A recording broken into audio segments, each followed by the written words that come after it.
I oppose this introduction of this constitutional amendment bill because it violates the parliamentary form of democracy and federalism, which are both parts of basic structure of the Constitution, sir.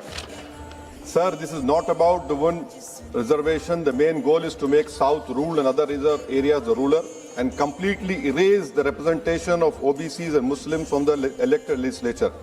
Sir, federalism is the basic structure of the Constitution. By removing the delimitation freeze, it gives more seats and power to larger population while denying a fair voice to smaller population. This again is a violation of federalism, which is part of basic structure, sir.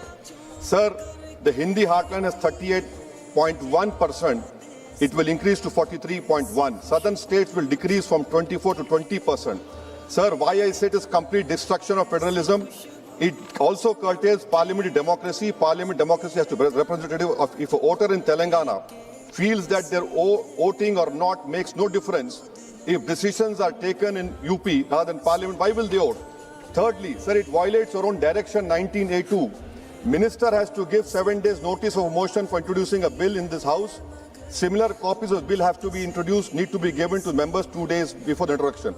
Third, sir, this is a clear violation of 123B of RP Act 1951 to 1 week before voting. I call this a corrupt practice, sir. I will be asking for a division of this bill, sir, and I end by what Sahir Ludhiani had said.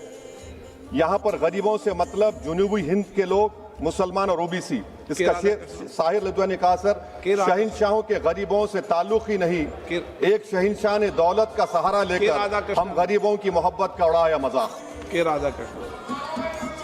Radhakrishnan ji yes Thank you, sir. Sir, I strongly oppose the introduction of the